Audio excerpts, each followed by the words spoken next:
the Beyond the Bars workshop. Beyond the Bars workshop is brought to you by me, Ayana Green, and in partnership with my nonprofit organization, A Year in a Day Foundation. I'm from Boston. Um, you may have seen my story featured on BET American Gangster Trap Queens. Um, I'm a convicted felon, obviously, right? And this nonprofit organization is to be able to provide community of those that have been impacted by incarceration, right? Whether you've done time yourself, been in prison, or you're the family member of someone who has. Because when someone's locked up, we all know that we're locked up with them too. Because you gotta have somebody to help take care of your books. You gotta have someone take care of your business at home. And a lot of people are just, I find that a lot of people are embarrassed and ashamed about that, especially if you've been an independent person. Now you gotta ask someone to send you some money. Now you have to, rely on visits, and it just becomes a demeaning process. And not everyone comes back from that, and not everyone is willing to share and communicate with that, right? So this is what my nonprofit organization is about, to build a community that is a safe space and an okay space for us to be able to come together, to motivate each other, and to know that there is life after prison, and you can still be a successful person. Just the media that I've been featured in, talking about my story of the crimes that I committed.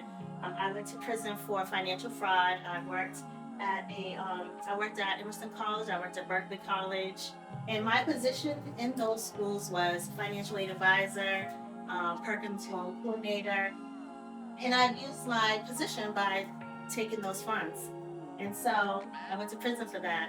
And not too long. I didn't do a lot of time.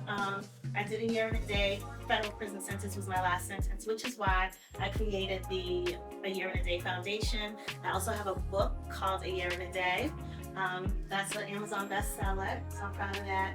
And I'll continue to do the work for those that have been impacted. So thank you all for coming. Thank you for participating. I know that it takes out time in your day, and I just really appreciate anyone spending the time here, and also to share your story and your time. And tonight we have a few guests, right? We have Mr. George Powell, who's in the back of the room. Mr. George Powell is you want me to say script writer? Yeah. Okay, so script writer. I said movie producer and everything. Say producer. Everything. Producer. And he wrote the script for the movie The Walk. We'll be showing some clips of that too. Diane Wilkinson is going to be next week. We have Anthony Ahmad Thompson, and his nonprofit organization is Follow Suit, and he'll be explaining that to you. And then we have Juice, and he's going to actually get us all started with the conversation. How you doing? My name is Julian Miller. They call me Juice. I'm from Roxbury. I'm a native of Roxbury.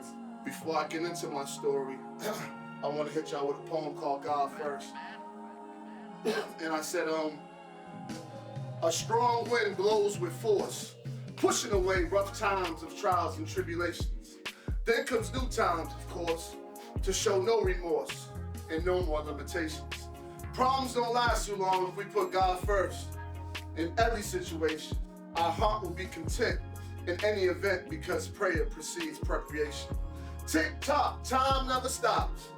Our time can be seconds away. So live life to the fullest extent and put God first each day.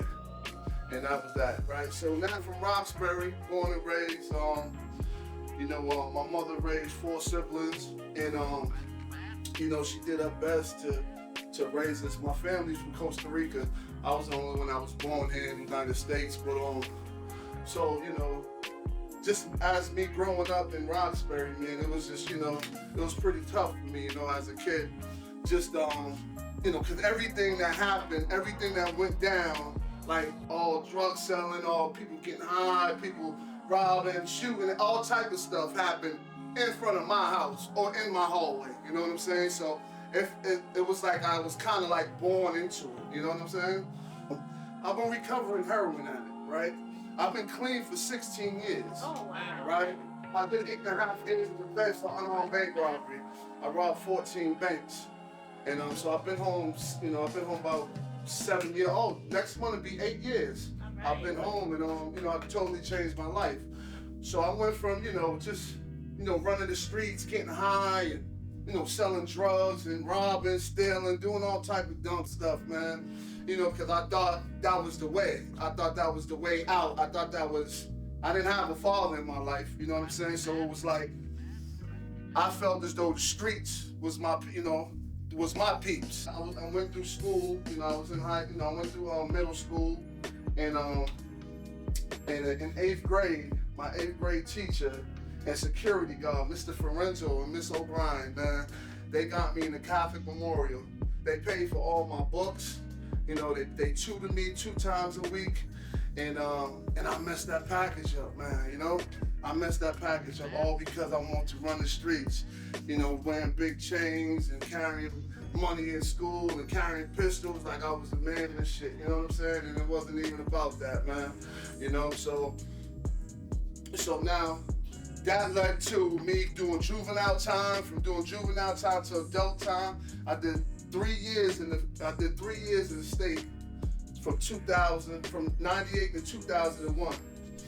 I came home 2001, and 2002 I had my daughter. I chilled out for a little bit, just chilled out for like 14 months, and just was just working and just trying to do the right thing, and thinking I could just hang a little over by the liquor store instead of from the block. You know what I'm saying? I could just chill over by the liquor store and I'll be good. It just drew me right back in, so I started, acting up again, started running the streets again, started sleeping in hallways, I started shooting dope, you know what I'm saying? Like I just took it to another level, and I ended up getting locked back up in 2006. That's what drove me to, doing banks and stuff. And it was just like, man, so in 2006 I got locked up. I knew I was done. I knew I was done because I was able to get drugs in the joint, you know what I'm saying? But it was just like, I'm done with this shit. So I started to work on myself. I went and got my GED. I went and took, anger management programs, drug programs. I got my apprenticeship in culinary arts, building maintenance. I just started to work on me so I'll be able to be all right when I come back on the streets. By me changing my circle and separating myself from the nonsense and the life that I was living, and put me in a different bracket of people. You know what I'm saying? Now, it put me in a position to be around, certain people like you would never think. I'm going to a chief of police birthday party. I'm in state troopers' houses. Like this is crazy. Like, you know what I'm saying? Like, I did security with Grump. I did security with a couple of the Bruins. So it's just crazy how when I changed my life, it set me up into positions where, I could be around these people, man, and, to see another side of the world, not just Copeland, not just, not just this street, not just this city. Like, right then and there, I just started working on myself. So, that was the impact that it left on me, because I wanted to change. I was ready for change. Ain't nothing more powerful than a changed mind, and my mind was already set to change. I think it's great, though. I know that you from, like you said, little one, your change is freaking free. I consider myself truly, honestly proud of you. Thank you, man. You grew up to.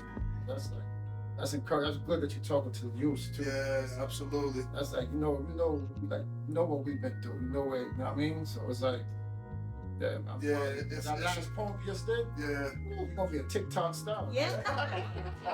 Anthony is here. Anthony has a nonprofit organization called Follow Suit. I'll let him give the details of what the organization does. Again, he's a native from Roxbury. So good evening, everybody. I appreciate being invited to come here and speak, and since it's Beyond Bars, when she sent me the flyer, I was like, bet, I'm coming through. I was just coming through to support because of the fact that I was. My story goes, I always say my story is, I'm a victim of the crack era. Only thing I wasn't using, I was distributing. And there's a song in Minister Society, when the guy says, I got my first kilo from my baby mama brother. That always stuck with me, because my plug was my sister's fiancés. You know, so that's how I got drawn into the game. I knew about it at a young age, a little bit here and there, little dabs, you know, with the nickel bags and all that for a guy. I didn't even know what we was doing. He would just give it to us. My man's uncle, he used to give it to us. And we would just sell it, bring back all the money.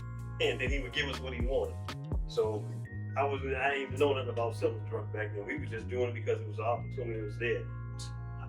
I got caught 2 different times. I got caught by the feds. I skated, passed, didn't do no time. My man got jammed up. I had enough money, and I was smooth enough and smart enough the time when they caught us that they had a sale indictment on them, so I skated. They getting ready to deliberate. It ain't looking good. The judge just denied my lawyer's last motion. I said, come on, let's get a 15-minute break. Let's take a recess real quick. So they all agreed, we're gonna take a quick recess. My mother and my sister was in the court. So I told my mother, when we headed to the elevator, and I told my mother, and then as we got in the elevator and closed the door, I said, Mom, see you later. And she said, what do you mean? I said, see you later. She stopped crying, my sister stopped crying. And they like blocked the elevator, they wasn't gonna let me leave. I'm gonna get emotional, it hurts.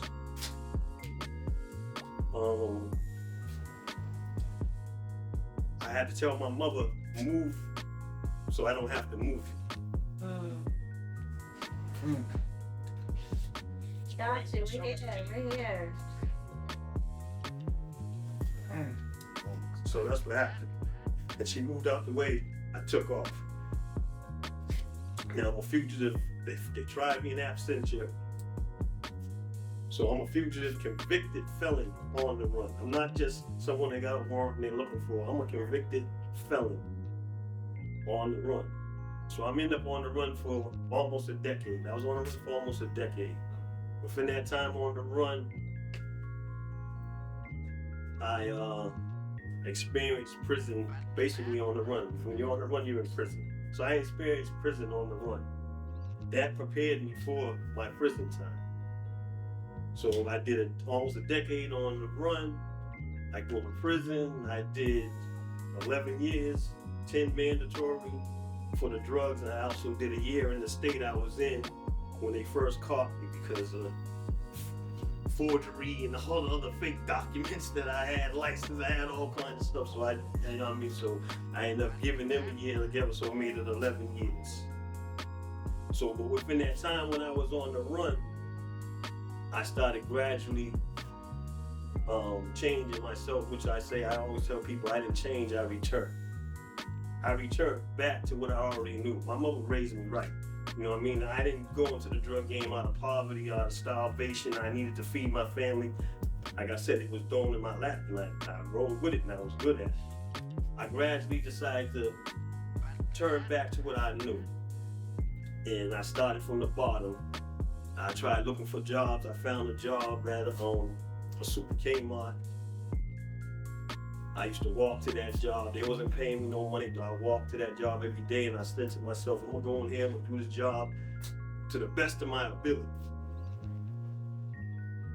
And from that point on, when I had that walk, I continued that to this day. And so once I got caught, when they caught me and I got extradited back, I went to the prison system. I just took it as being, like I tell everybody, I took it as being an incubation period. I was in a cocoon. And I was like, when I get out of this cocoon, I'm gonna turn into a butterfly and I'm gonna fly. You know what I mean? I'm gonna be fly. I'm gonna come out of this as a butterfly. And so I used all that stuff along the way. Get out, I get a job at temp jobs here and something like that. You know, it's a struggle when you first get out, you know. Plus, I'm going 20 years from Boston. No one knows me in Boston no more, you know, except for people that know me, but everything's different, you know. Times have changed, technology has changed. It wasn't no cell phones, wasn't no cameras. Cell phones just was coming around. There wasn't no cameras on the cell phones and everything else like that. So anyway, I guess I goes for a job at Home Depot, and when the guy calls me in for an interview, trying to, you know, get the job, whatever. So he's looking at my application and he says, you got a gap in your work history. like, you got a gap in your work history. You know, what's going on with the gap? So I'm like, damn. He gives me the job. Like I said, ever since I took that walk way back when and said I'm gonna do it to the best of my ability, I'm working at Home Depot. I ain't making nothing. I'm working part-time. I'm not making really no money. Along the way, I got friends that work for the city of Boston at the time. One of them told me to go down to Ashburn Place and get on civil services and apply for some jobs. They needed a reference. So I go back to the same guy at Home Depot that gave me the job. Only been there like 4.5, maybe 5 months. And I tell him, you know, I just had an interview for Public Works for the city of Boston. Lady for Human Resources needs to call you for a reference. Do you mind giving me a reference? And like I said, from that first journey walk that I took of, I'm gonna do it to the best of my ability, that's all that man seen out of me when I went to the Home Depot. The lady for Human Resources, she called me in to tell me that they was gonna give me the job for the city. And she said to me, as long as I've been working here and doing this, I have never had a former supervisor speak highly of a person the way that that man spoke about you. And so that's how I got the job. That's how I got the door. So that's why I say I'm trying to be an example of beyond bars. 5 years, within 6 years, they already said you're gonna be a supervisor. And I'm like, they're like, yeah, you're gonna be the next supervisor around here. In which right now I am currently the supervisor for Public Works Roxbury. So I tell everybody now, I run Roxbury. I used to think I ran Roxbury, but now I really do run Roxbury. Yeah. You know, so that's my story in a short snippet of, you know, like I said, Beyond Bars is why I'm motivated to be here, and this is part of my motivation of trying to be an example and give the next guy coming home hope, and tell him take his time, be patient, and all you got to do is put your best foot forward. If you got some faith, stick with your faith and use it. You know, and anything is possible. Started a nonprofit called Follow Suit, and I have a mission statement which is follow suit. And as you follow suit, you're going to come to realize a suit is a role model and a mentor whose purpose is to give guidance to the young men of this community as well as to society. That's my mission statement. And so, like I said, that's what I'm here for, and that's what I'm striving to do with my program, and I'm trying to be an inspiration to anyone who's been incarcerated that, yo, I'm one of them people that you can look to and say, man, he can do it, I can do it. My next special guest speaker is going to be George Powell. George Powell is, I call him a producer, so he writes a script, but he produces movies. This is huge right here, Beyond Bars, because everybody here been in prison. Like, all been through it. We know difficulty of coming out, changing the mind state. The mind state to be changed. I'm gonna make it quick because like my two brothers are here, so they know my story. So it's like sold the drugs, state to state. Dude, I'm not even gonna. It is what it is. Man. You all know the story, so I'm not going over it. But the key is the change. Went from where we went to prison and came home and changed. That's the most important story, yes. right? So for me, when I was incarcerated, what changed me the most is when I went to the hole. When I went into the whole isolation, it allowed me to really find myself by myself. You know what I mean? When you're around a bunch of things, you get caught up. We all get caught up in the atmosphere of the environment. So when I went to a hole, I really found myself, and I realized that, you know, I know what I could do in life. And we all know individually what we could do in life. But we always seem to walk away from what we know best to what we think is easiest. By me having that time to understand what I could do in life, it gave me passion to this side. I writing when I was in the hole, man. Writing, I started hearing voices. You know, I don't know if anybody experienced the hole before, but you start imagining, your imagination runs with you. Right? My imagination went crazy in the hole. I started writing. When I started writing, I just started writing. It just became a passion of mine. It allowed me to realize that that's a good story that's ever been told in Boston. See, I think Boston never addressed trauma Boston ever did to like, people in Boston. Government never addressed it. That traumatized our community in a way that kids stopped going to school, went to the streets behind that, through the Boston era. It traumatized it to a point where it changed the whole outlook of education. You know what? Because you're going to education for a war. Why are you going to school?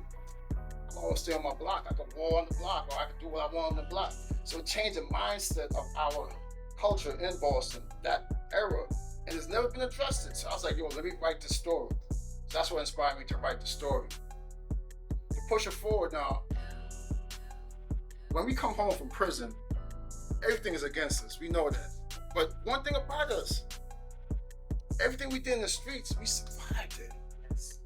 So there's nothing we can't do legally that we can't survive.